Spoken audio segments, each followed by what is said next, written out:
On the spot ito guys, kaya hindi ko talaga alam. Hindi ko rin siya binasa beforehand kasi gusto ko yung real reaction sa product, no?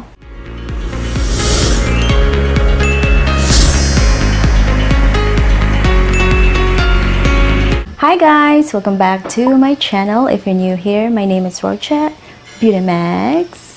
In today's video, we are going to test out a product that was recommended to me and also suggestion. It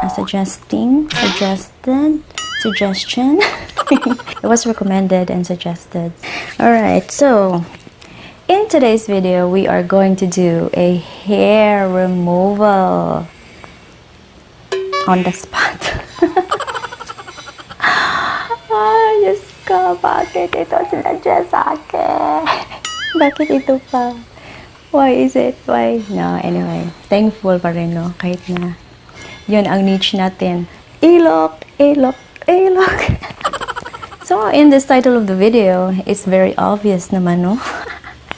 So, what I'm talking about is this product from Veet. Okay, I used this before in a very long time. I used this for my body, for specifically my legs and thighs. Okay, but yung lazy bum tayo guys, kaya nag-shave na lang, no? Hindi nag-effort. So today we are going to test out this product from Veet. This is their hair removal cream.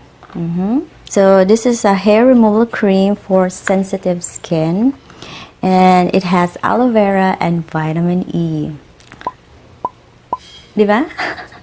Oh, Silk and Fresh technology daw siya guys. Okay, and in the side of here you can see all the, like, I don't know, what is it? I will do a screenshot, okay? Kasi mahirap ito guys, mahirap sa mga matang hindi na bata. Okay, so this is about 25 grams, and tingnan na tayo sa resibo, ha? Mabasa guys, paita ng tiguang na taba. I'm not sure, 102? 132, 102? Okay, I will put a somewhere over here yung price niya. Basta 132, 182? I don't know. Okay, something like that. Alright, keep away from children if you have one. I do, so ingat-ingat tayo dito, ha? Okay, so in here in the box there are some steps, so i-read ko na lang siya guys, ha?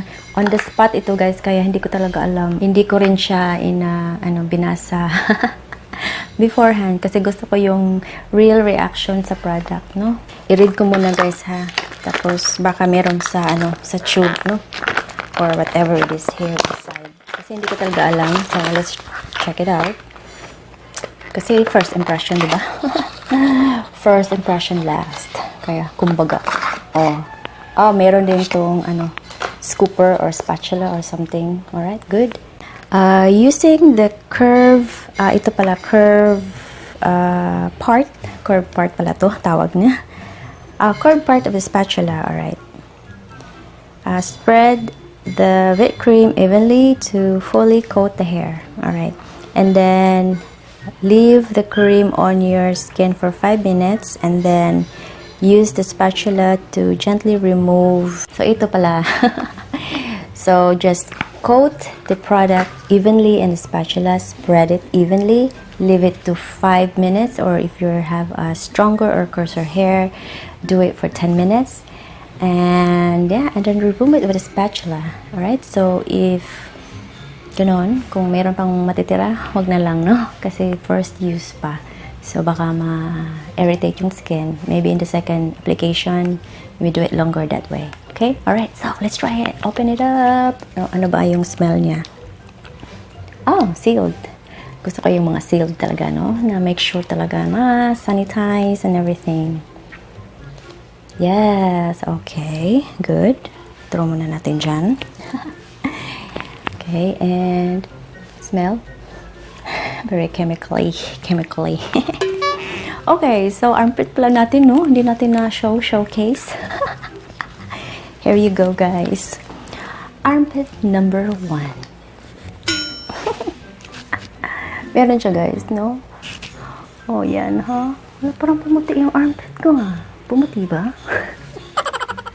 Okay, ganyan. Tsaka, ito. Yeah, ito ang dark. Okay guys, yan. Yan ang dark mo. Okay, alright. So, curve part. Hi. Wag na nating pahirapan ng sarili natin. Just leave it like that. No, spread it. Tsaka, where's my mirror? So, spread. Ganyan. Coat, evenly coat all the hairs. Ganyan. Parang I need more, guys. Make sure, no? Alright. Hala. Sana hindi ako ano guys, no? Skin reaction.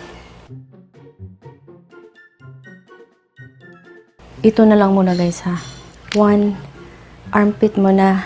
5 minutes is on. Kita niyo ba? It's on. It's ongoing. Alright. Pause ko na muna to. And I'll be back. Intay. 5 minutes. Okay, time's up na siya, guys. Oh, kita niyo ba? Yan. 5 minutes lang, guys, kasi parang nangangati yung ano ko. Yung, nag-stain pa yung ano ko, shirt. Remove ko siya, ha?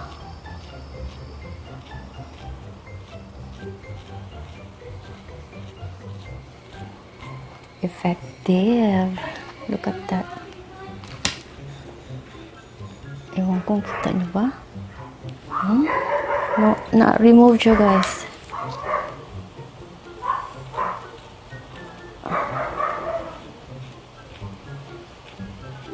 Ay, effective. Effective siya. Galing. Ang galing. Yeah. Yes. Ito yun, oh. Ewan kung kita nyo ba. Yan. Tapos ito na yung underarms natin. Okay? Gagawin ko yung itong underarms na to. Effective. Tsaka, hindi rin siya mahapdi. So, magmamadali ako kasi ayaw kong magka-rashes ako, guys. Okay?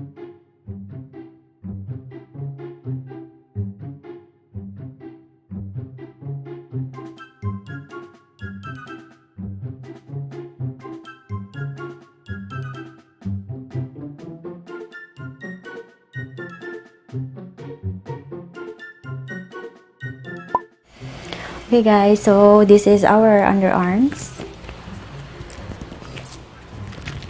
Okay, so did it work? Yes. For me, like 95%. There's still some hairs that are like those hard quartz hair. Those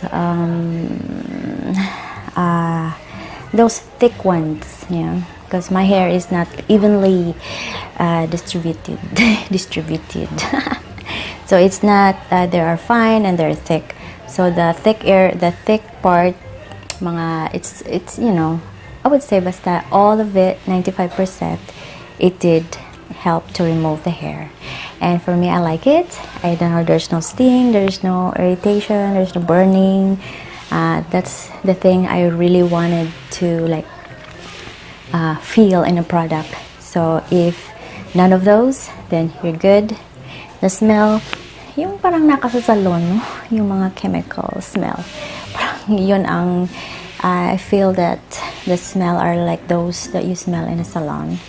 You know, chemical, something for the hair. Okay, so it's milder, but people are talking in the background. Sorry.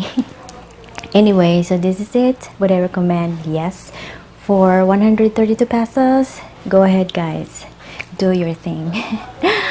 I'd rather do this than waxing. Kasi waxing for me, baka sensitive lang yung skin ko. Baka magka wound pa ako, no? So, I will not gonna do that. The cream does work with me in removing my hair in the underarms. Why not? Okay, so thank you for the suggestion. You know who you are. Thank you so much. Okay, so this will end my video. I hope you find something helpful in this video, and if you do, please give me a thumbs up.